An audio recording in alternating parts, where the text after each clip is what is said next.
Hello and welcome to Byju's IAS. Let's get started and look into the first article. The first article says US and climate action.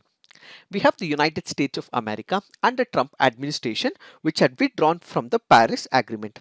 Now we have the new President Joe Biden who has given consent that United States of America will be participating in the near Paris Agreement. In this particular backdrop, we have to trace the journey of some of the important climate deals as well as conventions. When we go back to mitigating the impact of climate change, the first important protocol happens to be the Kyoto Protocol. What is so unique about Kyoto Protocol? They came up with what is called as the common but differentiated responsibility. What is this common but differentiated responsibility? Common here stands for the world is going to suffer because of climate change. So everyone has to play their part. Everyone will have to take measures. So all the countries come together in a common platform so that they can reduce the impact of the climate change. But then it also speaks about differentiated responsibilities. What is this differentiated responsibilities? Countries can be broken down into two compartments. One is what is called as the developed economy. The other is what is called as the developing economy. Which are the countries which are called as developed? Let's say for example United States of America, or let's say for example UK, France, Germany, so on and so forth. All these countries have much better economies. Why? Because they were the countries which were industrially advanced as well. From the 1800s up until the 1900s, they were able to use the nature, exploit the nature, and they have what is called as stable economics. Such countries are called as the developed countries. Then there are countries which are called as developing. Let's say for example China. Let's take the example of India. These are the countries which started developing, having the growth of economics only from 1970s and after 1990s as well. So what is the common but differentiated responsibilities? That all the countries come together on a common platform and make sure that they reduce the impact of climate change. But when it comes to differentiated responsibilities, the developed countries will have to contribute more than the developing countries. They have to contribute more, reduce the impact, and also pay more when it comes to the developing countries for the technology transfer and the research as well. And when it comes to the Kyoto Protocol, kindly remember all these protocols and rules and regulations were binding in nature when it comes to the Kyoto Protocol. As a result, you have countries like United States of America which did not participate in the Kyoto Protocol. Why?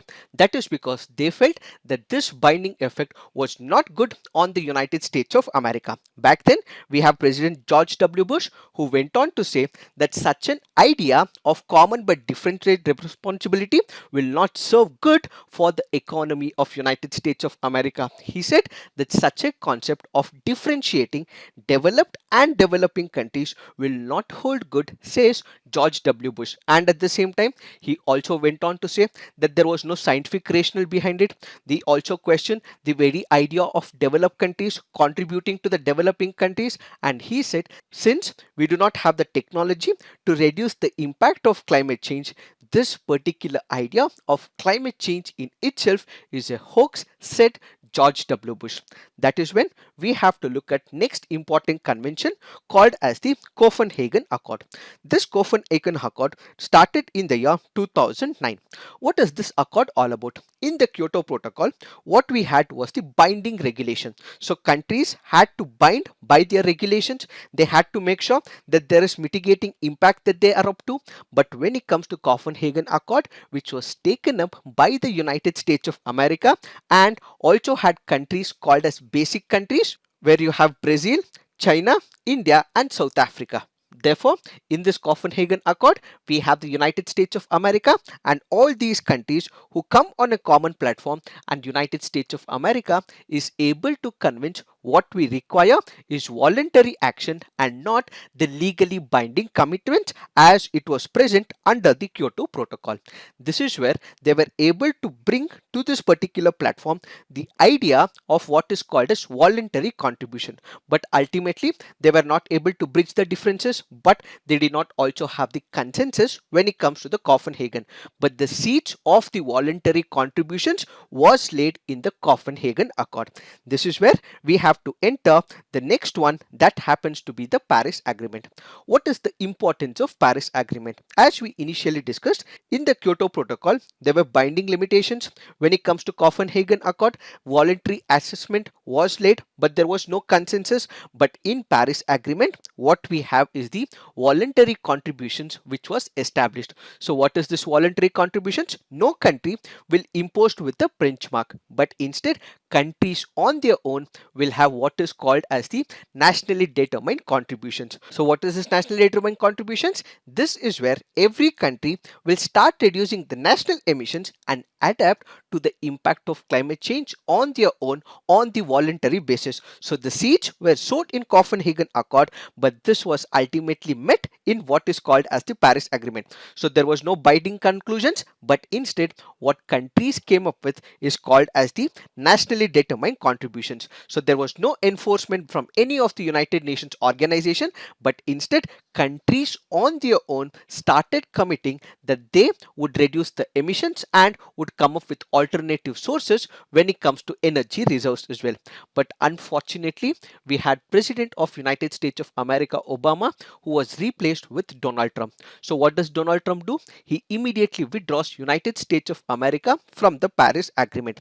Because we had the Trump administration which withdraws United States of America from the Paris Agreement, now they need not have to maintain and sustain with respect to the nationally determined contribution. So all the promises, all the obligations that they owed to the world with respect to the Paris Agreement, they need not have to implement the same because United States of America withdrew from the Paris Agreement. So United States of America, which had promised to reduce greenhouse emission gases by 26 to 28% below the 2005 level in the year 2025, stood suspended. And at the same time, United States of America had said that it will be contributing to the United Nations Green Climate Fund as well. But with the withdrawal from the Paris Agreement, they also stopped contributing to UN's Green Climate Fund as well.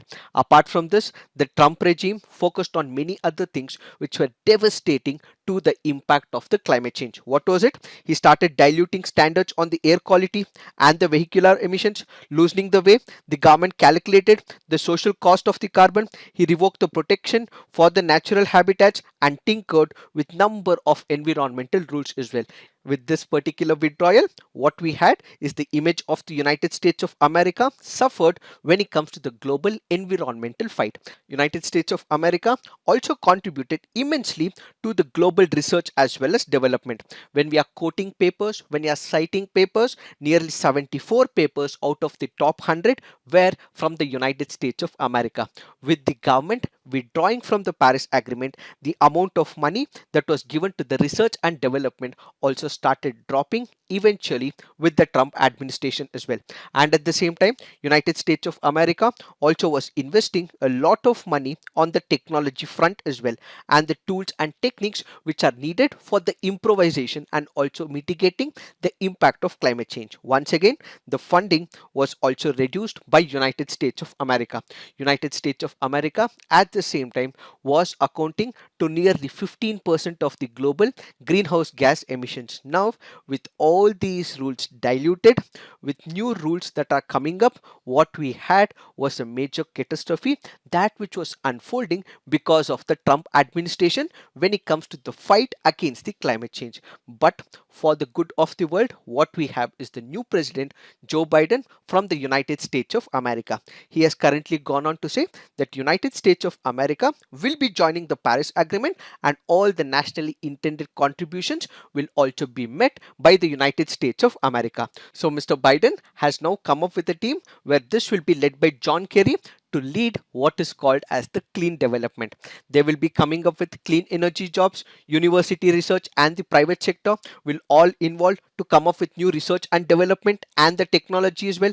There will be active support from the United States of America's government for carbon capture, utilization and storage, and what we will have is a new renaissance when it comes to the transport sector and meeting the demands of the energy as well. So climate change, which not only affects United States of America or a particular country, but the global countries will be impacted, will require global contributions, global understanding, and all countries coming together. So the Paris Agreement has been the most effective platform to bring countries together around this particular issue. So what we will have is the Paris Agreement, which will be rejuvenated with the incoming of the United States of America. It is this that we have to understand in reference to this article. Now let's look into the next article. This article here is speaking about nasal vaccine. Recently, we have the Central Drug Standard Control Organization, which has recommended granting permission for phase 1 human clinical trial for Bharat Biotech's nasal COVID-19 vaccine, which happens to be BBV154. In this particular backdrop, we have to understand what is this nasal vaccine all about. When it comes to vaccines, vaccines can be delivered through three different routes. What are these routes? One is through the muscles, second is through orally, and the third is through the nostrils. First, let us understand how it is injected into the muscles. Basically, the most common way of injecting a vaccine is by the injectable shots. These are delivered into the muscles, which are intermuscular, or the tissue just between the skin as well as the muscles. So the first important method is where injection is given to the patient or to a particular person. How? Through the use of the muscles. Then we have the vaccine administration, which can also be given orally as well. This happens in most of the times to the children, where since they cannot be given injections, what they are given is the vaccine shots orally. So these vaccines, when they are given orally, that is the second method. So the liquid solution will be given instead of injecting via the syringe. The third is what is called as the nasal vaccine, which happens to be sprayed into the nostrils and they are inhaled by the human beings. So what is this nasal vaccine? This happens to be an approach where you're not giving it to the muscles, you're not giving to the person orally, but instead they are made to inhale via the nostrils. How does this work? As we all know, the virus enters our body through the nose. Since there is the nasal vaccine which is introduced to a particular human being by the inhalation process or through the nostril, what would happen? The immune system will build the proteins in the blood and in the nose as well, and ultimately it will lead to the elimination of the virus. Now what we have to focus is on the benefits of the nasal vaccine. When it comes to SARS-CoV-2 virus, it shows a proclivity to stay in the upper respiratory tract for a prolonged period of time. In case we are able to come up with a safe nasal vaccine, it will usually target the lateral entry point of the virus into the body, which will also mean that this vaccine will work efficiently as well. An intranasal vaccine will also be simple to administer as well. It will also reduce the use of the consumables such as needles, syringes, so on and so forth, and ultimately this will overcome the cost factor as well. Why? When syringes are eliminated, when needles are eliminated, it lead to reduction in the cost and it is simple to administer to the patients as well. It also reduces the dependence on the trained staff. Why? Since it can be given by anyone, trained staff can also be reduced when it comes to the advantages of nasal vaccine. And finally, since we are not using the syringes, we are not using the needles, what we will also have is the safe disposal, which might not be present or might be present with due precautions taken when it comes to vaccines which are administered through the muscles by the injections. So these are some of the advantages when it comes to what is called as the nasal vaccine. But there are some challenges as well. What are these challenges? When it comes to the success rate, there are very few vaccines which have made it past the initial trial phase. And when it comes to the efficacy, the concept has been tested extensively on the animals, but this has not been tested effectively on the human beings. So the efficacy matter and the data and statistics is comparatively less when it comes to the human beings. And at the same time, when it comes to the quantity, the amount or the volume of this particular vaccine when it is given through the nostrils is about 0.1 ml, but this is comparatively greater when it comes to the intramuscular vaccine. So what we will have is there are some research papers which go on to say that the impact might be comparatively less because the quantity given is way too less which is 0.1 ml when it comes to the nasal vaccine, says some of the critics. So going forward, we have to wait and watch whether the clinical trials will be successful. In case they are able to prove the efficacy, in case they are able to prove the success rate, that is when this can be implemented and the nasal vaccine will be implemented going forward, says this article. It is this that we have to understand in reference to this article. Now let's look into the next article. This article here is speaking about flash droughts. What is this concept of flash droughts? Let's say, for example, in a particular area, there is excessive warm surface temperature. This has also resulted in low soil moisture. Such an area where there is excessive temperature and this has resulted in low soil moisture content, that is what is called as the flash drought. A flash drought happens for a less number of days for a small period when compared to long droughts that usually happens in a particular area. So when we are focusing on the flash drought, it usually has a dry spell and it also has a low precipitation as well. And during this particular period, it will also lead to increase in the air temperature in that particular area. When does this usually occur? There are two ways of looking at it. One is there is a particular area where the monsoon should have ideally struck, but there has been a delayed onset in the summer season. That is when it can result in what is called as the flash droughts. Ideally, there should have been monsoons, there should have been precipitation, but instead there has been a delay, and ultimately this means there is increase in the temperature and low moisture content which has caused it. And then we have what is called as the monsoon break as well. What is this monsoon break? Let's say, for example, when it comes to India, we have the monsoons in the month of June. Let's say there is a monsoon or precipitation for about 30 days, but for the next few days we do not have the rain or the precipitation. So the break during that particular period will also result in what is called as the flash droughts. So normally developing drought conditions take months, but these happen within a week or within 2 weeks of time. Several factors that contribute to this particular issue is the atmospheric anomalies, anthropogenic greenhouse gases that play a significant factor. Now let's take the example of flash droughts that we have witnessed in India. The top 5 flash droughts based on the overall severity had occurred in 1979, followed by 2009, 1951, 1986 as well as 2005. Now what we have to focus is on the impact of the flash droughts. Whenever there is drought, it means there is excessive temperature, there is no rainfall, and the soil water content in that particular region also drops as well. So the major impact will be felt on the agricultural sector, and as a result what we will see is drop in the agricultural productivity, yield of a particular crop drops, and ultimately the livelihood for the farmers is bound to suffer. So the major problem is with respect to the agriculture production. Now if we take into statistics the example, in the year 1979 India faced a severe flash drought affecting about 40% of the country and taking a toll on the agriculture as well. In order to overcome this issue, we have to take certain steps as well as measures. What are these steps? The only solution to this particular problem is identifying, predicting how flash droughts occur in a particular region, for which what we require is an early warning system which has to be designed by the government of India by funding which is being given to all the important institutions in India. Farmers should also start sowing drought resistant plants as well, and we have to take measures to improvise the soil water holding capacity. Apart from this, we also have to meet the Paris Agreement goals and limit the global warming conditions below 2 degrees centigrade, because if we are able to meet it, then such issues of flash droughts will not occur, says this article. In case we are not able to meet it, India in the next 1 century will be seeing what is called as more flash droughts, says this article. It is this that we have to understand in reference to this article. Now let's look into the next article.